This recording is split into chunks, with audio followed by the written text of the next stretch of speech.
저희 세대의 남자들이 젊었을 때 대화하는 주된 화제 중에 하나가 군대 이야기입니다. 군대 생활 이야기입니다. 대한민국 남자라면 누구나 다 군대 가야 하는 것이고, 또 군 입대를 앞둔 젊은이들로서는 군 생활에 대한 막연한 두려움이 있었습니다. 군대는 규율이 엄격하다고 하는데, 훈련도 엄하다고 하는데, 훈련하다가 잘못하다가 죽는 경우도 있다고 하는데, 어느 정도일까? 군 복무가 얼마나 힘들 것인가? 먼저 군대를 다녀온 선배들이 거품을 물고 자기가 어떻게 고생했고 그것을 어떻게 이겨나갔는지 그렇게 흔히 말하는 설을 풀어놓지요. 약간 뻥을 치면서 뻥을 보태어서 이야기하면은 듣는 사람이 깜빡 넘어가는 것이죠. 그런 군대 이야기를 하면서 밤이 새는지도 모르고 그렇게 남자들이 모이면 그런 이야기를 합니다. 저는 장교로 군복무를 했기 때문에 사병으로 다녀오신 분보다는 좀 편하게 지낸 편이다, 그렇게 말할 수 있습니다. 그러나 장교 훈련은 사병보다도 훨씬 강도가 높습니다. 사병은 4주 훈련을 받지만 제가 속한 법무병과는 12주 3개월을 훈련받습니다. 장교로서 3개월을 훈련받고 또 법무병과 훈련 또 1개월 또 추가해서 받습니다. 처음 입대하자마자 머리를 빡빡 밀대어 군복을 갈아입고 연병장에 집합하더니 그때부터 불호령이 떨어집니다. 동작 봐라, 빨리 안 움직여. 엄청나게 그런 이야기를 듣지요. 연병장에서 이리 구르고 저리 구르고 위치로 원위치, 군대 갔다 온 사람들은 잘 알죠. 이런 이야기들을 하면서 사람이 빠릿빠릿해집니다. 연병장에서 이렇게 하루 종일 훈련에 시달리면 내후반에 밤에 잠자리에 들어서는 저 멀리서 칩나팔 소리가 울려 퍼집니다. 그때는 고향 생각도 나고 눈물도 찔끔 나고 그렇습니다. 마지막 유격훈련을 하는 데는 완전 군장으로 한 50km를 걷는 겁니다. 이 유격훈련 때문에 이제 장교와 사병의 차이가 나는 겁니다. 장교로 다녀온 사람은 이 유격훈련 때문에 자부심을 가지고 있는 거예요. 참 50km 행군이라는 것은 그냥 걸어도 쉽지 않습니다. 중간에 쓰러지는 사람을 대비해서 앰뷸런스가 따라올 정도입니다. 그냥 평지를 걷는 것이 아니라 산악을 50km 걷는 것이죠. 그리고 그 유격훈련의 마지막 코스는 강 위에 외줄로 설치되어 있는 이 사병들은 잘 몰라요. 사병으로 갔다 오신 분들은 잘 몰라. 근데 장교로 갔다 오신 분들은 그 잘 알아요. 팍 외줄 타기를 이렇게 한 줄 타고 딱 가다가 이 강하고 줄에 딱 10m 되는 지점이 있습니다. 사람이 10m 지점에서 제일 공포를 느낀다고 합니다. 거기서 물에 퐁당 빠지는 겁니다. 그러면은 참 그때가 3월 초였는데, 유격훈련을 받을 때가 3월 초였는데, 그때는 그러면 강에 아직 살얼음이 남아 있을 때입니다. 얼마나 몸이 떨리고 오들오들 떨리는지 모릅니다. 더구나 저는 군에 입대하기 전에 결혼하였고 또 군에서 큰아이를 출산을 하였습니다. 집사람이 아내가 이렇게 제왕절개 수술로 받기 위해서 병원에 입원했다는 말을 들었지만 매출 보내주지도 않더라고요. 참 그래서 병원에 가보지도 못하겠습니다. 평생 죄인이 된 것이죠. 군인은 그렇게 강한 훈련을 받아야 전쟁에 나가서 죽음을 두려워하지 않고 용감하게 싸울 수 있습니다. 이스라엘이 홍해를 통과한 것은 정말 역사적 사건입니다. 그것으로 그들은 이집트와는 완전히 결별하였고 새로운 역사가 시작된 것입니다. 그러나 그렇다고 해서 그들이 곧장 가나안 땅으로 들어갈 수 있는 것도 아닙니다. 그들 앞에는 불벽 같은 사막이 기다리고 있습니다. 또 사막을 통과하고 있다고 하더라도 곧 가나안 땅을 차지할 수 있는 것도 아닙니다. 가나안 땅에는 먼저 정착한 원주민들이 있습니다. 그들은 험악한 지형을 이용하여 견고한 성을 수축해 놓았습니다. 거기에다가 이스라엘 백성이 홍해를 건넜다, 그 소문이 그들에게 퍼져나가서 잔뜩 긴장하고 있습니다. 이스라엘이 그 땅을 차지하기가 그렇게 만만치가 않습니다. 원주민들과 싸워서 그들을 몰아내어야 합니다. 그러나 그들은 아직 전혀 준비가 되지 않았습니다. 그래서 가나안으로 가기 전에 먼저 훈련을 받아야 합니다. 훈련을 받아서 강군으로 거듭나야 합니다. 어떤 적을 만나도 두려워하지 않고 싸워 이기는 법을 배워야 합니다.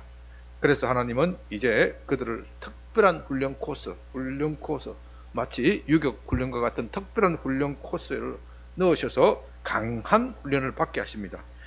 그런 점에서 그들이 홍해를 걷는 날은 곧 신병훈련소에 입소하는 날이다, 그렇게 말할 수 있습니다. 오늘 본문은 그 신병훈련소에서의 첫날입니다. 첫날에 고향 생각나고 눈물도 나는 그 날입니다. 신병훈련소에서 들어가면 제일 많이 듣는 소리가 사에 물을 빼라, 머리에 물을 빼라, 썩은 정신을 버리라, 그런 겁니다. 강군이 되려면 먼저 썩은 사의 물을 빼내고 군인 정신에 투철해야 합니다. 군인 정신은 지휘관의 명령에 따라 죽고 사는 겁니다. 그들은 전에는 자기의 기분에 따라 살았습니다. 그러나 이제는 지휘관의 명령에 따라 죽고 명령에 따라 사는 겁니다. 지휘관이신 하나님이 가라 하면 가는 것이고 서라 하면 서는 겁니다. 이것은 예수님을 믿는 우리에게도 똑같이 적용됩니다. 하나님은 우리에게 이 죄악의 세상에서 구원하여 천국을, 하나님의 나라를 들어갈 수 있도록 해 주셨지만 그 나라는 그냥 오는 것이 아닙니다. 그 앞에 많은 적들이 우리를 향하여 공격하고 있습니다. 우리는 그 적들과 싸워서 이겨야 합니다. 그러기 위해서는 우리가 훈련을 받아야 합니다. 그런 점에서 오늘 본문은 바로 우리에게도 적용되는 말씀입니다. 이제 본문을 통하여 이스라엘 백성들이 어떻게 훈련받는지 배우고 또 그것을 여러분의 삶에 적용하시기 바랍니다. 본문 15장 22절입니다. 모세가 홍해에서 이스라엘을 인도함에 그들이 나와서 수르 광야에 들어가서 거기서 사흘 길을 걸었으나 물을 얻지 못하고, 여기에 수르 광야가 나오죠. 수르는 벽이라는 그런 뜻입니다. 그것은 이 가나안과 이집트의 경계를 나타내는 그런 지명입니다. 마침내 그들은 이집트를 벗어나서 가나안 경내에 들어온 겁니다. 더 이상 이집트의 군대가 추격해올 일이 없다, 그것을 뜻합니다. 이제 이스라엘 백성들은 안도의 한숨을 쉬면서 감사했습니다. 돌이켜보면 정말 대단한 일을 겪었습니다. 하나님은 홍해에서 이스라엘을 건너가게 하고 뒤따라오는 이집트 군대는 물에 수장시켜버렸습니다. 세상에 어떤 신이 있어서 이런 큰 위대한 일을 할 수 있겠습니까? 그들은 모두 높으신 하나님이 자기들을 구원하여 주신 것에 대하여 감사하고 찬양하였습니다. 그리고는 벅찬 기대에 가슴이 부풀었습니다. 홍해를 마른 땅처럼 통과했다면 가나안을 점령하는 것, 그건 일도 아닙니다. 하나님께서 가나안 원주민들을 싹 쓸어버릴 것입니다. 가서 죽기만 하면 되는 겁니다. 그들은 모두 이런 기대에 부풀었습니다. 생각해보니 홍해를 건너기 전에 불평했던 것이 부끄러웠습니다. 그러나 이제는 다를 것입니다. 홍해를 건너기 전에는 의심의 사람이었지만 이제는 믿음의 사람이 될 것입니다. 오직 하나님만 섬길 것입니다. 하나님이 지시하시는 것은 무엇이든지 다 그대로 순종할 것입니다. 그들은 굳게 다짐하였고 이제는 믿음에 흔들릴 일이 없을 것이다, 그것을 의심하지 않았습니다. 그러나 여러분, 믿음이라는 것이 어디 그렇게 사람 마음먹대로 되는 일입니까? 그렇게 되는 일이라면 누군들 믿음을 가질 수 없겠습니까? 진정한 믿음은요, 시험을 당해봐야, 연단을 당해봐야 아는 겁니다. 그전에는 자기 자신도 모릅니다. 내가 잘 믿는다고 생각하지만 시험이 닥치면 흔들립니다. 어떤 사람은 평소에 절대 절대로 변하지 않을 것 같은 것처럼 보이지만 위기를 닥치면 배신하는 사람이 있고, 반대로 평소에는 너무나도 유약하게 보이고 저 사람에게 과연 믿음이 있는가 그렇게 의심스럽게도 보이지만, 위기에서는 불굴의 믿음, 결코 꺾이지 않는 믿음을 보이는 사람이 있습니다. 어떤 믿음이 진실한 믿음인지 그것은 당해봐야 아는 겁니다. 이제 이스라엘은 그 믿음의 시련을 받고 있습니다. 그들이 홍해를 떠나 수르 광야에 들어갔지만 사흘 동안 물을 얻지 못하였다. 그것은 그들이 떠날 때 가지고 나온 물이 바닥에 났다, 그 뜻입니다. 이제 그들에게 믿음의 시련이 온 것입니다. 신병 훈련소에서의 첫날이 시작된 겁니다. 그러므로 이제 그들은 정신을 바짝 차려야 합니다. 이집트의 물을 빼고 하나님의 군인, 하나님의 병사로서, 군인 정신으로서 머리를 채워 넣어야 합니다. 23절, 마라에 이르렀더니 그 곧 물이 있어서 마시지 못하겠으므로 그 이름을 마라라 하였더라.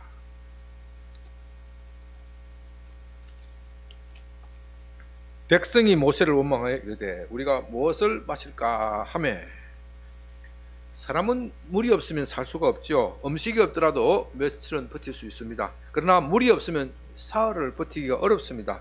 더구나 뜨거운 태양빛이 내리쬐는 광야에서는 하루 한나절도 버티기가 힘듭니다.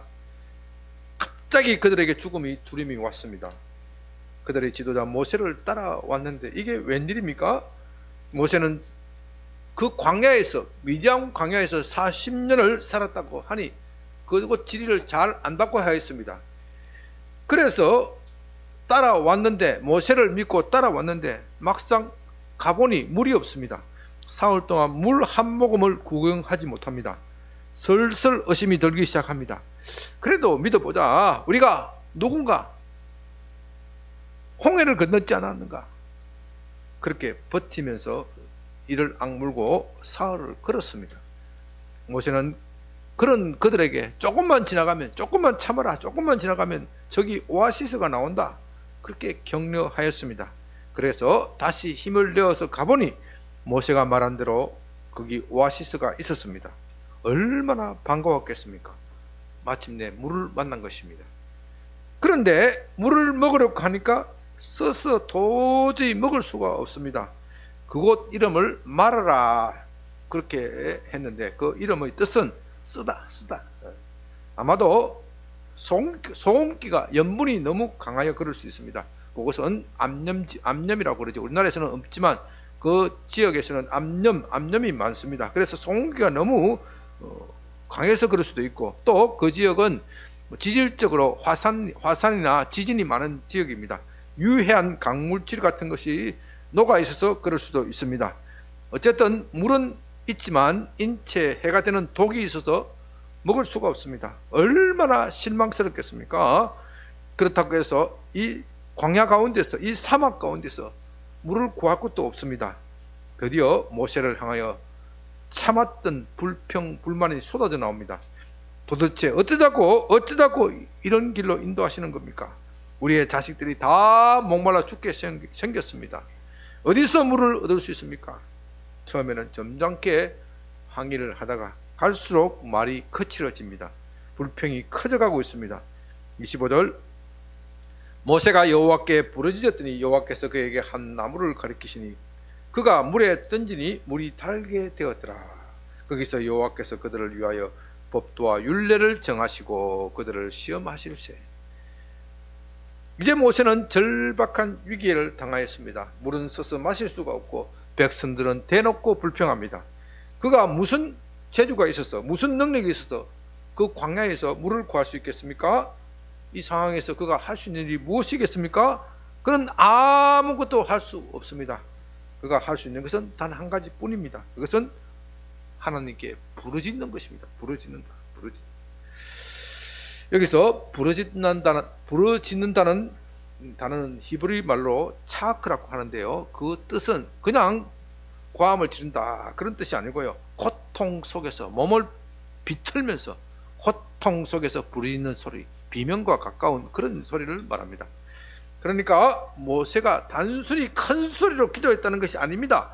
고통 속에서 젖먹던 힘을 다 내어 하나님께 부르짖고 기도했다는 것을 말합니다. 바로 그럴 때 하나님의 응답이 왔습니다. 하나님은 모세에게 한 나무를 가르쳤습니다. 모세는 즉시 그 나무를 잘라서 물에 넣었습니다. 그랬더니 신기하게 물이 달아졌다. 물에 있던 독이 해독된 겁니다. 그렇게 하여 그들은 마침내 마실 물을 얻었습니다. 정말 신비한 체험입니다. 여기서 물에 나무를 넣었더니 물이 해독된 것이다. 해독되었다. 이것과 관련하여 두 가지 해석이 있습니다. 첫째는 그 나무에 해독하는 능력이 있었기 때문이다.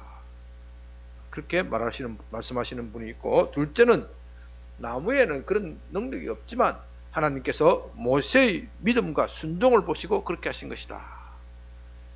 여러분들은 어떻게 생각하십니까? 어느 쪽이라고 생각하십니까? 네? 믿음에 순종했기 때문에 어느 쪽으로 해석하든 큰 차이는 없을 것입니다. 어느 쪽이든 하나님께서 그렇게 하신 것입니다. 그러나 저는 굳이 말한다면 첫 번째 해석이 전후 문맥으로 봐서 더 자연스러울 것 같습니다. 그 나무에는 독을 해독할 수 있는 신비한 능력이 있었던 신비한 그런 해독제였던 것입니다. 그렇게 본다면요, 그들은 자기 옆에 독을 해독할 수 있는 해독제를 두고서도 몰랐던 것입니다. 그렇죠? 왜 자기 옆에 해독제를 두고도 몰랐을까요? 그 이유는 그들이 그것을 알아볼 눈이 없었기 때문에. 불평불만하면요, 옆에 해결책을 두고도 모르는 겁니다. 이거 참 중요한 문제입니다. 그러나 모세는 달랐습니다. 그는 하나님께 부르짖었고 하나님은 그의 눈을 열어서 해독제를 보게 하셨습니다. 이렇게 보는 것이 성경 전체의 문맥에서 볼 때 더 자연스러울 것 같습니다. 왜냐하면 성경에는 이런 기사, 이런 예들이 많이 나오기 때문입니다. 그 대표적인 사례가 창세기 21장에 나오는 하갈의 사건입니다. 하갈은 아브라함의 아내 사라의 몸종이죠. 사라가 아이를 낳지 못하자 하갈을 남편 아브라함에게 주어서 동침하게 하고 아이를 낳게 하였는데 그 아이가 이스마엘이죠. 이스마엘. 이 하갈은 아이를 낳자마자 참 기고만장해졌습니다. 옛날 여인은 그랬던가 봐요. 자기 주인 사라를 무시하였습니다. 아이를 낳지도 못한 여인, 그렇게 무시하였습니다. 그러다가 마침내 사라가 아이를 낳았고 하갈은 집에서 쫓겨납니다. 이때 하갈은 광야를 방황하다가 목이 말라 죽을 지경이 되었습니다. 아들 이스마엘을 바로 옆에 두고 그 아이가 목말라 죽어가는 것을 보고 어미로서 견딜 수가 없었습니다. 하갈도 아브라함의 집안에 있었기 때문에 여호와 하나님에 대한 신앙을 배웠습니다. 그래서 하나님을 향하여 비통하게 소리를 지릅니다. 바로 그때 하나님의 사자가 나타나서 하갈의 눈을 밝혀 주셨는데요, 하갈은 그 즉시로 그 옆에 있던 샘물을 발견하게 되는 겁니다. 여러분, 그 샘물은, 하갈이 발견한 그 샘물은 고대로부터 있었던 샘물입니다. 갑자기 그 물을 하갈이 판 것이 아니에요. 하갈이 그것을 알아보지 못한 것일 뿐입니다. 그런데 그가 하나님께 부르짖자 하나님께서 그 눈을 열어서 보게 하신 거예요. 예수님은 누가복음 6장 21절에서 이제 우는 자가 복이 있도다 그렇게 말씀하셨는데, 이제 우는 자가 복이 있도다, 그들이 웃게 될 것이다 그렇게 말씀하셨는데, 바로 이런 경우를 두고 하시는 말씀입니다. 우리는 하나님 앞에서 울어야 합니다. 그러면 우리가 웃을 날이 있습니다. 사실 그렇습니다. 우리 옆에는 우리의 문제를 해결할 수 있는 그런 수단과 자원들이 무궁무진하게 널려 있습니다. 돈이나 명예, 권세, 이런 것들이 없으면 우리는 불편스럽고 또 너무 없으면 힘들어합니다. 그러나 그런 것들은 멀리 있는 것이 아니라 바로 우리 옆에 있습니다. 문제는 우리가 그것을 볼 눈이 없다는 겁니다. 옆에 돈을 두고서도 돈을 보지 못하면 죽을 수가 없는 것이죠. 그렇다고 맨날 땅을 쳐다보고 살라 그럴 뜻은 아닙니다. 주식만 하더라도 그렇지요. 흔히 주식 전문가들이 하는 말이 5분 후에 주식의 장세를 알 수 있다면 떼돈을 벌 수 있다고 합니다. 단 5분. 명예도 권세도 마찬가지입니다. 조금만 앞을 내다볼 수 있다면 얼마나 좋겠습니까? 그러나 우리는 그런 것을 보실 능력이 없습니다. 그래서 우리는 하나님께 부르짖어야 합니다. 하나님께 부르짖으면 하나님께서는 우리의 눈을 열어서 그런 것들을 보게 하십니다. 26절 이르시되 너희 하나님 나 여호와의 말을 들어 순종하고 내가 보기에 의를 행하며 내 계명에 귀를 기울이며 내 모든 규례를 지키면 내가 애굽 사람에게 내린 모든 질병 중 하나도 너희에게 내리지 아니하리니 나는 너희를 치료하는 여호와임이라. 25절에서는 하나님이 그들을 위하여 법도와 율례를 정하시고 그들을 시험한다 그렇게 말씀하셨습니다. 그리고 26절에서는 그 법도와 율례에 대하여 좀 더 구체적으로 말씀하고 계십니다. 너희가 너희 하나님 나 여호와의 말에 순종하고 내가 보기에 의를 행하며 내 계명에 귀를 기울이며 내 모든 규례를 지키면, 한마디로 하나님의 법도와 윤례의 핵심을 한마디로 말한다면 말씀의 절대 순종입니다. 절대 순종. 다시 말해서 군인으로서 군인 정신의 제일 큰 덕목은 지휘관의 명령에 복종하는 것입니다. 절대 순종하는 겁니다. 총알이 머리 위로 비처럼 쏟아질 때 지휘관이 가라 하면 가는 겁니다. 돌격하면 돌격하는 겁니다. 하나님은 그것을 가지고 그들을 시험하실 것입니다. 순종에는 속으로 순종할 마음이 없으면서 겉으로 순종하는 채 하는 흉내만 내는 것이 있고 진심으로 순종하는 것이 있습니다. 겉으로만 순종하는 것은 총알이 비처럼 쏟아질 때 가라 할 때 가지 않습니다. 어떻게 합니까? 총알이 맞은 채 죽은 채 신용하는 것이죠. 그러나 진심으로 순종하는 사람은 지휘관의 명령에 복종하여 죽음을 무릅쓰고 가는 겁니다. 누가 진심으로 순종하는지 않는지는 위기를 당해봐야 하는 겁니다. 그래서 하나님은 우리로 하여금 위기 속에 들어가게 하십니다. 그 때문에 이스라엘이 광야 사흘을 걷게 하시고 또 마라의 썬 물을 만나게 하신 것입니다. 그러나 그들이 시험만 받는 것이 아닙니다. 그 시험을 잘 통과한 사람은 상을 받습니다. 26절 다시 봅니다. 너희가 너희 하나님 나 여호와의 말에 순종하고 내가 보기에 의를 행하며 내 계명에 귀를 기울이며 내 모든 규례를 지키면 내가 애굽 사람에게 내린 모든 질병 중 하나도 너희에게 내리지 아니하리니 나는 너희를 치료하는 여호와임이라. 여러분, 하나님은 자기의 말씀에 순종하는 사람에게는 애굽 사람에게 내린 모든 질병 중 하나도 내리지 않겠다. 하나도 내리지 않겠다. 이것은 단지 질병의 치료만 말씀하시는 것이 아닙니다. 모든 환난, 모든 고난에서, 모든 고통에서 그들을 건지시고 그들을 지켜주시고 보호해 주시겠다는 것입니다. 우리 하나님은 치료하는 여호와입니다. 이것을 히브리어로 말로 하면 여호와 라파, 여호와 라파, 여호와 라파, 이런 단어는 좀 외워두시면 좋겠습니다. 여호와 라파, 따라합니다. 여호와 라파, 여호와 라파. 치료하시는 하나님입니다. 치료하시는 하나님. 하나님은 단지 그들을 치료하시는 것뿐만 아니라 그들의 모든 것이 되어 주십니다. 27절 그들이 엘림에 이르니 거기 물샘 12과 종려나무 이런 그루가 있는지라. 거기서 그들이 그 물 곁에 장막을 치니라. 마침내 그들이 오아시스를 도착하였습니다. 마라에서는 겨우 목을 죽였지만 엘림에서는 배불리 먹고 마셨습니다. 고된 훈련 끝의 휴식은 정말 달콤합니다. 이 고된 훈련 끝의 휴식은 정말 달콤하지요. 그처럼 하나님께서는 신병훈련소에서 그들에게 고난과 휴식, 강한 훈련과 휴식을 적당하게 배열하시면서 그들의 수준에 맞게끔 교육시키고 계십니다. 이제 말씀을 정리합니다. 그들이 홍해를 건너고 광야를 만났습니다. 광야에서 물이 없이 사흘을 걸었고 마침내 물을 발견했지만 독이 있어서 먹을 수가 없었습니다.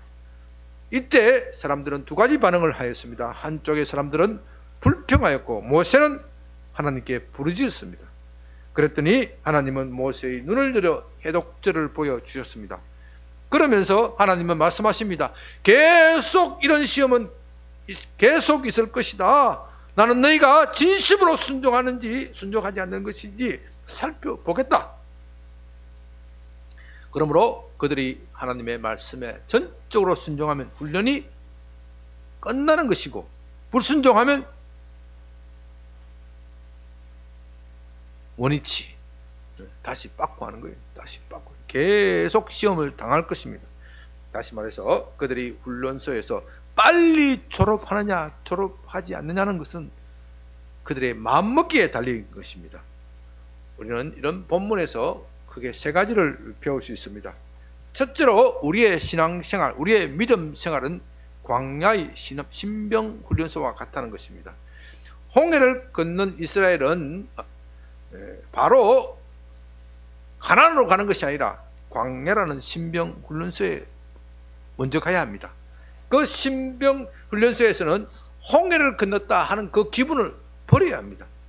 무엇보다도 이집트에서 살던 그 버릇, 그 정신, 이집트의 물을 싹 버려야 합니다. 우상숭배의 버릇을 버려야 하고 자기 기분대로 살던 그 방식을 버려야 합니다. 오직 하나님의 말씀만 듣고 그 말씀에 순종하는 법을 배워야 합니다. 하나님은 이것을 위하여 그들의 마음을 시험하십니다. 우리로 하여금 위기를 겪게 하시고 우리가 순종하는지 않는지를 보게 하십니다.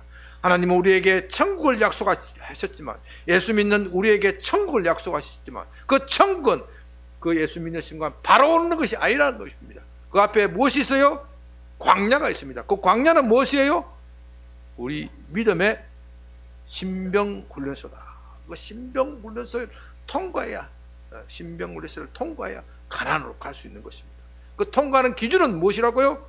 그의 말씀에 순종하는지 않는지. 순종하는 사람은 어떻게 해요? 훈련소를 졸업하는 것이고, 순종하지 않으면 어떻게 해요? 다시 원위치. 군대 가면 원위치 하면 참 짜증납니다. 짜증나요. 저기 전방 100m 앞에 선착순 직결 가면 확 뛰어가는데, 한참 뛰어가는데 딱 잘라가서 100명이 막 뛰어가면 잘라가는데 딱 잘라서 10번까지 딱 끊고 나머지 90명 원위치 하면 다시 가는 거예요. 군대 가면 그 수도 없이 그 훈련해요. 원위치. 참 원위치 하는 거예요. 둘째는 시험을 만나면 부르짖으라는 겁니다. 사실 시험을 만나면 두렵고 떨리지 않은 사람이 어디 있겠습니까? 광야에서 사흘 동안 물을 만나지 못하였는데 편한 사람이, 마음이 편한 사람이 어디 있겠습니까? 불평하지 않을 사람이 어디 있겠습니까? 겨우 물을 발견했지만 그 물이 써서 먹지 못한다. 얼마나 실망스럽습니까? 지도자의 차질에 대해서 의심하지 않을 수 없습니다. 더구나 그들은 자기 한 몸이 아닙니다. 자기에게 딸린 식구가, 처자식이 얼마나 많이 있습니까? 자기는 죽는다고 하더라도 그 어린 자식이 죽는 것을 어떻게 보고만 있을 수 있습니까? 그런 상황이라면 누구라도 두렵고 떨릴 수밖에 없습니다. 홍해를 걷는 기분은 싹 사라지고 죽음의 공포가 몰려들게 되어 있습니다. 그러나 모세는 달랐습니다. 사실 모세의 어깨에 그 짐이 얼마나 무겁겠습니까? 그러나 모세는 그 두려움과 공포를 부르짖음으로 이겨내고 있는 겁니다. 그는 하나님을 믿었습니다. 두렵고 떨리기는 그도 인간이기 때문에 마찬가지이지만 하나님께 절대 순종해야 한다. 그것을 다짐하면서 하나님께 부르짖는 겁니다. 그렇기 때문에 그는 두려움에 지지 않을 수 있었습니다. 여러분, 위기를 만나면 하나님께 부르짖어야 합니다. 이것은 참으로 중요한 원리입니다. 이 광야 훈련소에서 첫 번째 과목은 부르짖는 거예요. 첫 번째 과목은 부르짖는 거예요. 그런데 이 부르짖는다는 것이 쉬울 것 같지만 그렇게 쉽지가 않습니다. 우선 그것은 많은 체력을 소모합니다. 온종일 부르짖으면 얼마나 힘이 들겠습니까?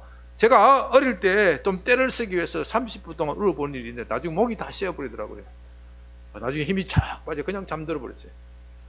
부르짖는 게 쉬운 게 아니에요. 거기다가요, 이 정신적인 압박이 있습니다. 우리나라는 유교와 불교적 전통이 강한 나라입니다. 부르짖는다는 것이, 그런 나라에서 부르짖는다는 것이 쉽지 않습니다. 체면도 상하고 천박하게 보입니다. 제가 청교도산 기도원에 자주 가는데요, 거기서도 늘 그런 싸움이 일어납니다. 어떤 사람이 원통한 마음을 가지고 기도원까지 올라와서 기도했으니까 얼마나 마음이 원통했겠습니까? 큰 마음 먹고 하나님 살려달라고 막 부르짖어요. 근데 기도원에 오래 다닌 고참 권사님, 여자 권사님이 주로 그래요. 툭 건드립니다. 하나님이 기가 먹었어! 조용히 기도하지. 그렇게 기도할 것 같으면 저쪽에 가서 기도하지. 내 옆에 와서 그렇게 하느냐고. 참 그런 게 말하는 거 보면 참 어떻습니까? 그 권사님이 참 기도의 고수인 것 같지만 그렇지 않아요. 물론 우리 신앙생활에서 조용히 묵상하는 것도 필요합니다. 그러나 기독교의 기도의 기초는요, 부르짖는 기도입니다.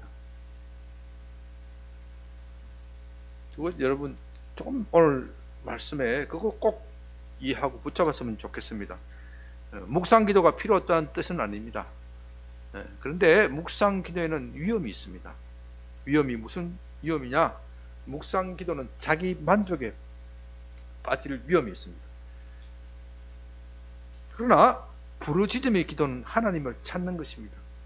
위기를 만나면 우리는 부르짖어야 합니다.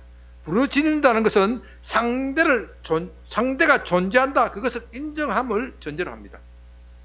그러나 묵상 기도라는 것은요, 묵상 기도라는 것은 상대의 존재를 인정하지 않고 그렇게 할 수 있습니다.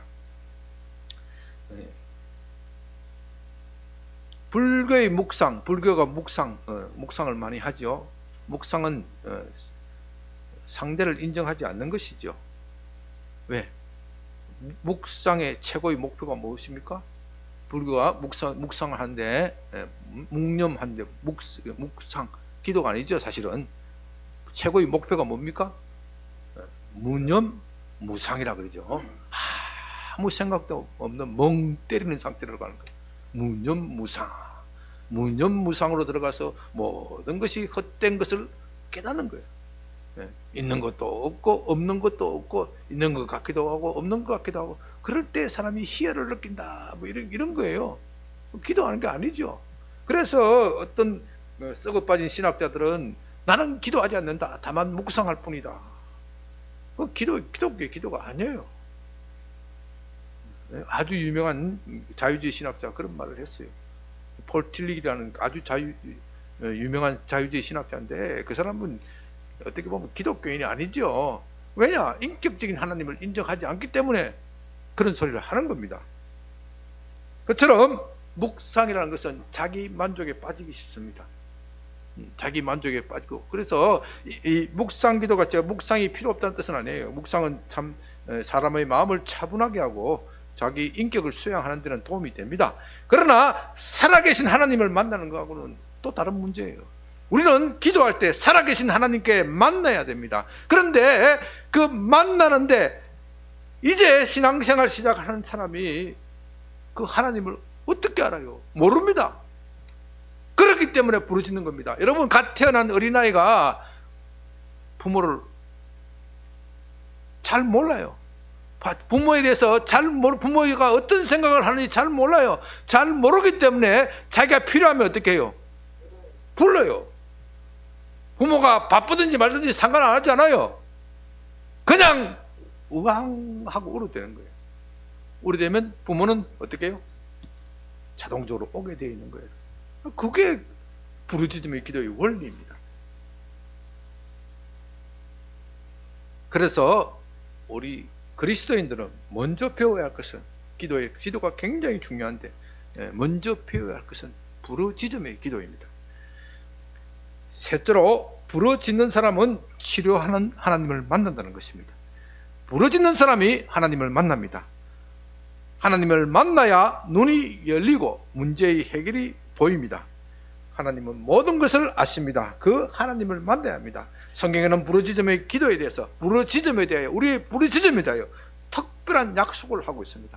예레미야서 33장 3절 참 외우기도 좋습니다. 333 예레미야서 333 너는 내게 부르짖으라 내가 내게 응답하겠고 내가 알지 못하는 크고 은밀한 일을 보이리라. 참 이런 말씀은 외워야 됩니다. 뭐라고요? 몇 점? 333장 3절. 예레미야는 큰 위기에 있습니다. 그는 아무 죄도 없이 시위대 뜰에 갇혔습니다. 요즘 말로 하면 정치범 수용소에 갇혔다 그 뜻입니다. 그런데 하나님은 그에게 부르짖으라고 말씀하십니다. 그러면 그 시위대 뜰 안에서도 하늘 문은 열려 있으니 내가 너를 만나 주겠다. 만나 주실 뿐만 아니라 그에게 크고 비밀된 일, 이스라엘의 장래에 어떤 일이 펼쳐질 것을 내게 보여주겠다. 그렇게 말씀하시는 것입니다.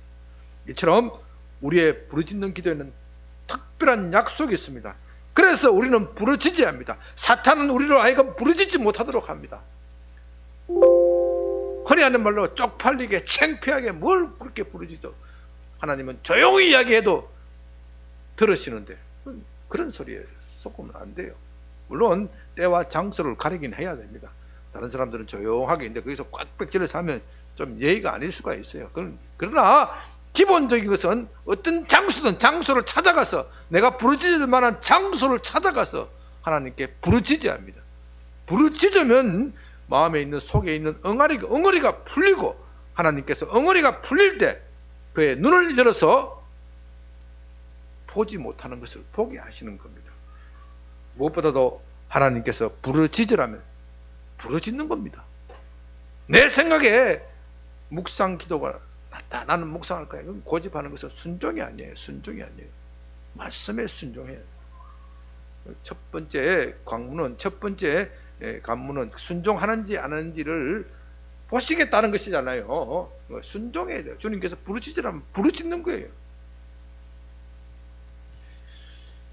지금 우리 앞에는 엄청난 일들이 있습니다. 정권이 이제 바뀌겠지만 앞으로 새 정부가 해야 할 일 보통 문제가 아닙니다. 코로나로 망가진 나라의 경제를 다시 살려야 되고 또 민심이 갈갈이 찢어져 있습니다.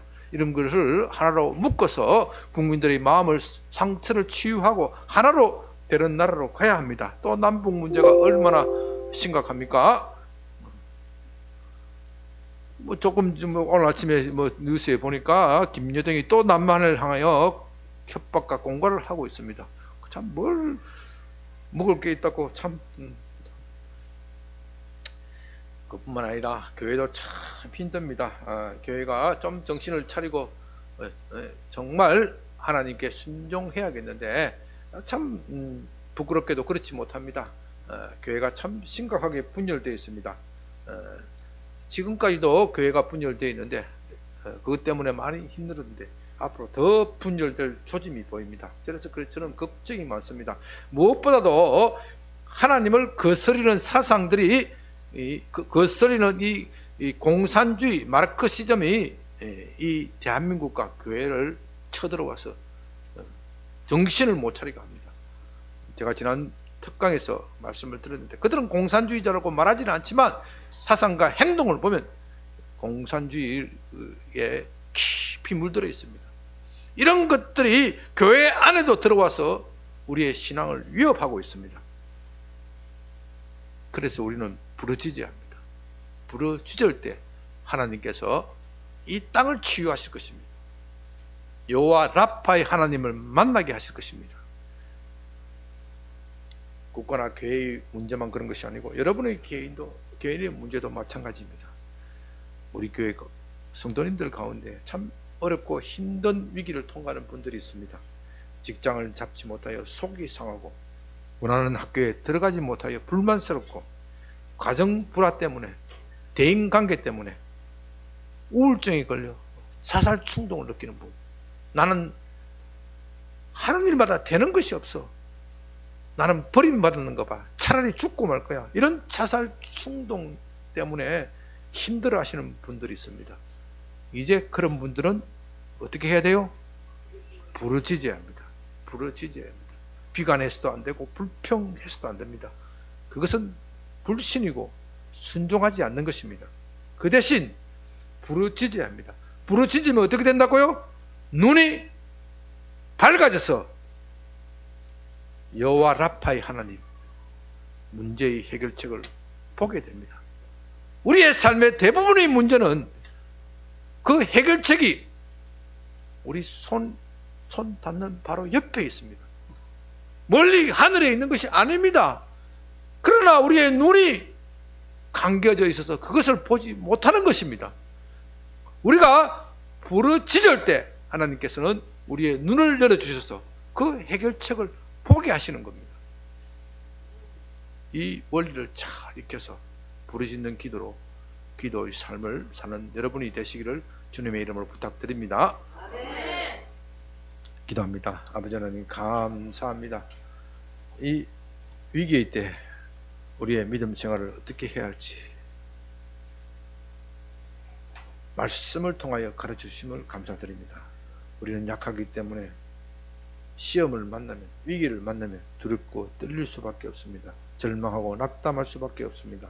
그러나 두려움과 낙담에 지지 않게 하여 주시옵시고, 주님이 가르치신 대로 모세의 본을 받아서 우리도 하나님께 전심을 다하여 부르짖게 하여 주시옵소서. 그럴 때 하나님께서 우리의 눈을 밝히 열으시사 우리 옆에 있는 해결책 보게 하실 것을 믿고 감사드립니다.